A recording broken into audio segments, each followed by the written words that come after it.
Mao ni si Bini Abante. Kailan na mo ako nung mong gipaila-ila ani. Mao ni ang iyang gisulti megala labot sa Panginoon. Pero magwali ka dili maayo o magwali ka Panginoon niya na isog kay kagnaong tingali ay.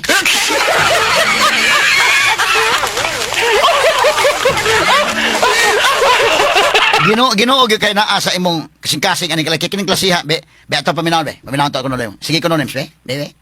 Bini Abante. Ano naman? Ah, Sana hindi ka na na-save. Yan mo ang punto mo. Tandaan mo yan. You are not making a decision for your own. Pinapairal nyo yung nalutunan nyo sa mga magulang nyo eh. Pwede ba? Na-save ka? Dapat ang Panginoon nasa buhay mo? Ang tigas ng ulo mo? My goodness. Pwede ba yon? Pinapairal nyo ang laman nyo eh. Meron kang Holy Spirit sa buhay mo. Anong sa lisubog kayo na nga. Mag-isgot ka Holy Spirit niya. Malulo siguro. May tingali. Alang sa mga naminaw na ko mga pare o mga pastor. O maghisgot mo o kanang Panginoon. May po tingali. Nga kanang pinalulo na pong tingog day. O kana bang nakabati mo kanon yung mga pare bitaw mga kuan. Kung musimba ko mahigala na pare niya. Nindot yang tingog yun. Di singon niya kana may kanang tingog na may iban nga dili kuan. Pero atis bang pinalulo ba? No? Ang tingog mahigala labi na o kanang maghumili na no?